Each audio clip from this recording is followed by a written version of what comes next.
জুলাই আন্দোলনের প্রথম শহীদ আবু সাইদ হত্যা মামলার সাক্ষ্য গ্রহণ শুরু হবে আজ। বিচারপতি নজরুল ইসলাম চৌধুরীর নেতৃত্বাধীন ৩ বিচারপতির আন্তর্জাতিক অপরাধ ট্রাইব্যুনাল ২-এ গতকাল শুরু হয় এই মামলার আনুষ্ঠানিক বিচার কাজ।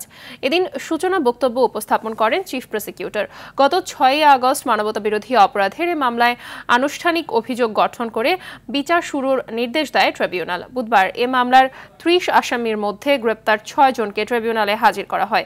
সূচনা বক্তব্যের সময় এজলাসে উপস্থিত ছিলেন শহীদ আবু সাইদের বাবা মকবুল হোসেন।